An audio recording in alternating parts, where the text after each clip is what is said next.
Hanya sekejap mencecap materi dan popularitas, pandemi COVID-19 pada tahun 2020 melumpuhkan dunia hiburan. Karena sepi job, Thalita mulai bertengkar dengan Mama Artika karena tak mampu menopang gaya hidup ibu angkatnya itu. Saat itulah Thalita hendak dijodohkan dengan om-om berduit yang mampu memberikan uang ratusan juta kepada keluarganya. Sempat menerima lamaran om-om itu, mengapa Thalita mendadak berubah pikiran? Dia tuh tidak ada problem kalau aku pacaran sama yang jauh umurnya, tapi ada maninya. Kenalin lah sama salah satu keluarga ke salah satu laki-laki yang memang umurnya jauh juga. Siapa yang kenalin? Sepupu. Oke. Tunggu, mohon maaf ini nikah kayak transaksional, nggak bisa pacaran dulu. Tapi benar, transaksional itu terjadi. Dari pihak sepupu meminta uang senilai 300 juta ke laki-laki ini. Pihak mamaku meminta rumah dan mobil. Pihak yang satu minta dibangunkan usaha. Pihak yang satu minta kuliahnya diselesaikan. Ya gitu, cuman tidak ada yang terjadi sampai akhirnya aku angkat kaki dari rumah. Dia mikirnya aku nikah sama laki-laki itu uangnya cair tapi nggak dikasih. Akhirnya aku numpang sama sahabatku. Iya, karena saya tahu bayinya dia, keluarnya brojolnya, saya gendong-gendong sampai gede, ya tahu gitu. Jadi saya cuma ngerasa apa yang saya lakuinnya benar aja. Gitu. Kalau menurut mamanya ada yang salah ya coba aja ngomong salahnya di mana. Gitu. Ditinggalkan dan dijauhi keluarga angkatnya, mental Thalita semakin ngedrop karena ia tak tahu harus tinggal di mana. Beruntung ada sahabat yang sudi menampungnya. Karena kepepet keadaan, Thalita sempat tergelincir ke pergaulan bebas dunia malam untuk sekedar makan esok hari dan membeli token listrik. Ya banyak aja sih yang kalau masalah uang waktu itu memang banyak yang membantu. Ya tau lah namanya orang cakep ya, banyak yang ngasih duit. Tunggu dulu. Uang. Ini anak unik. Tunggu, uang kamu yang kamu hasilkan dari yang syuting-syuting kemarin itu ada di mana? Tahu ya, intinya duitnya sama dia lah. Sama mama kan ya. Ya udah, aku hancur dengan yang tadinya nggak pernah aku coba, jadi aku coba semua. Dengan pergaulan bebas itu, table ke table, terus dari kenal akhirnya cowok-cowok gitu. Besok gue kesini, gas gitu.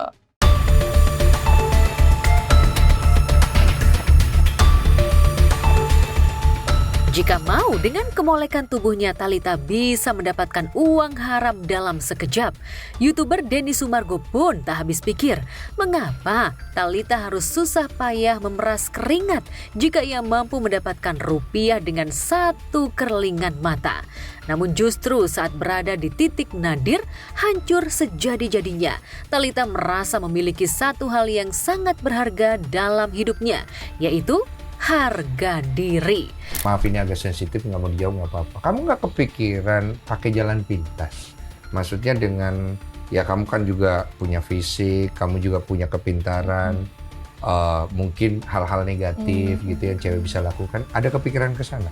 Enggak sih saat itu. Oh nggak ada? Saat itu memang aku lagi hancur juga sih. Hancur ya? Hancur tapi aku nggak sadar karena banyak ya itu Kak, tuntutan hidup yang harus aku lewatin gitu. Kamu fokusnya ke sana? Fokusnya ke sana. Di malam itu gue akan berusaha untuk kembali ke jalannya Tuhan aja. Di karena malam itu? Aku merasa apa yang terjadi dalam hidupku itu udah terlalu berat kalau minta tolong kepada manusia. Kayak gitu. Jadi kamu merasa Tuhan itu kayak hadir di hatimu? Iya. Dan di situ kamu Di situ aku memutuskan berhenti. semuanya.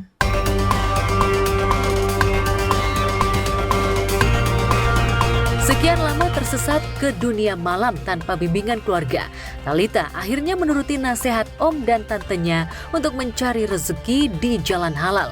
Maka, plot twist hidup Thalita sekali lagi bergulir ke arah tak terduga. Ia rela tinggal di kontrakan petakan yang sempit dan tak punya sekat kamar. Lantas membantu om dan tantenya berjualan. Tapi benarkah sebelum mantap menjadi penjual risol, Thalita sempat menjual jasa dengan menjadi pengemudi ojek online? Aku kesulitan ekonomi lagi, aku sampai ngojek. Ngojek? Ojek? Iya. Oh jadi aku inget banget pelanggan pertama aku langsung basah kuyup hujan-hujanan. Oh hujan, kasihan. Hujan nggak mau berhenti lagi customernya. Nggak mau kak, ya udah aku hujan basah kuyup sampai kos kaki. Udah diantar dikasih duitnya, aku numpang di warung ibu-ibu. Bu saya numpang ya mau meres jaket sama meres kaos kaki. Iya nggak sedih?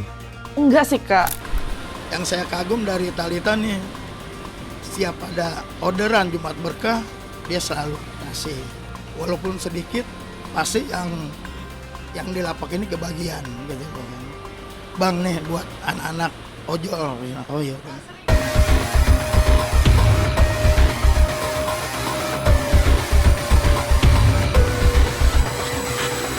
Di tengah keprihatinan hidup, Talitha merasakan kedamaian. Bahagia itu sederhana, bukan tinggal di apartemen premium atau kemana-mana naik mobil mewah. Tapi bahagia ada di semua hati yang ikhlas menerima ujian dan takdir hidupnya.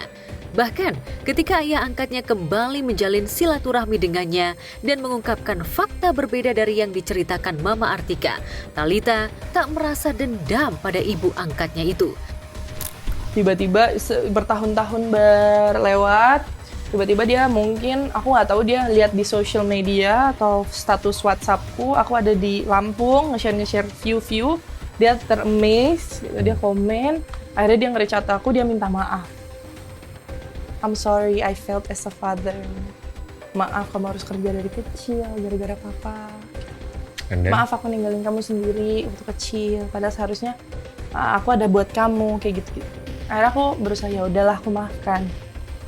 Ya, pemirsa, saya sudah berada di mana Talitha Curtis mengontrak di sebuah gang kecil di kawasan Bojonggede. Dan ini adalah kontrakan Talitha, tapi hari ini beberapa waktu lalu Talitha sudah pindah dari kontrakannya. Dan hari ini kita akan melihat cuman kondisinya sudah dalam keadaan kosong. Nah, ini kita mau ngobrol nih dulu, ibu yang juga tinggal di sini ya, Bu? Bu, kemana sekarang Talitha? Saya kurang tahu ya. Udah pindah, masalahnya pindahnya sih malam, saya juga nggak tahu. Udah lama pindahnya? Mungkin ada seminggu. Iya. Di Skybird ke sananya itu yang anon stasiun belakang. Ya, terminal masuk ke dalam. Tahu nama klasternya nggak tahu rumah apa itu. Iya. Ya, pemirsa, sekarang kita sudah berada di depan rumah barunya Talitha Curtis yang kini tengah viral.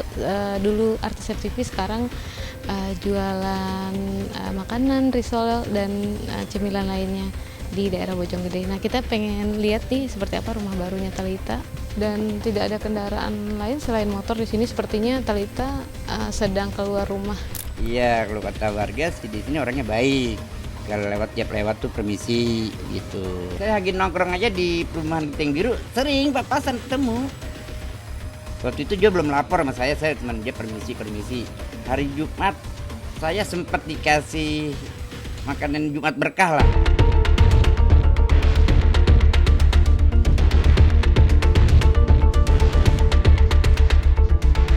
Ya, banyak netizen yang memberikan emotikon menangis kala melihat betapa bijak dan kuatnya Talitha dalam menghadapi badai kehidupan.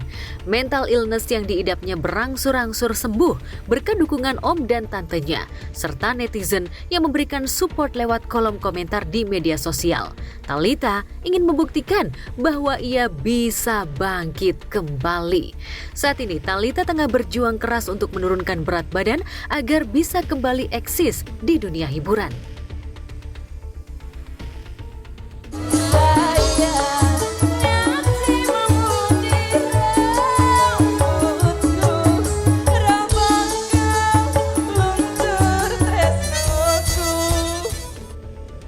Aku mau kembali lagi kerja.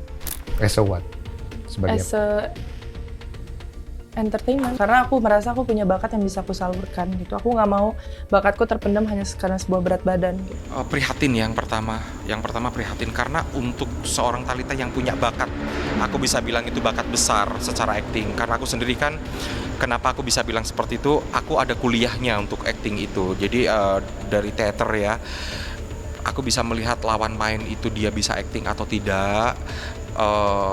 Tektokan bisa pakai perasaan apa enggak, itu aku ngerasain gitu. Dan dia punya bakat itu. Kalau sampai dalam kefrustasian atau depresinya dia sampai merusak diri seperti itu, ya itu kita kembali ke pribadi masing-masing, tapi cukup disayangkan.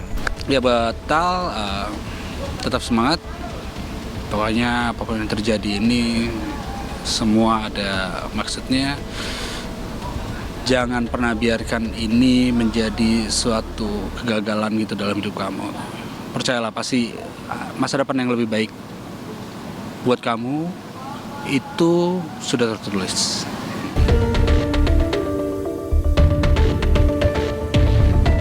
Saat sosoknya mencetak viral, Thalita harus menghadapi ancaman Mama Artika yang akan membongkar habis aibnya.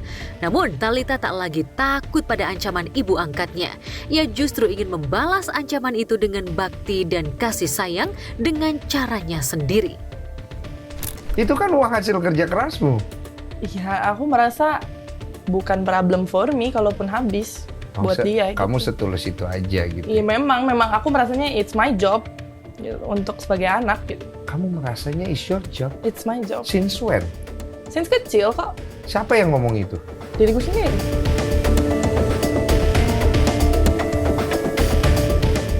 Plot twist hidup Jonathan Frizzy dan Dena Devanka juga sempat membelalakan publik. Mengapa Ijong dan Dena tak bisa menjalin silaturahmi yang baik demi buah hati mereka?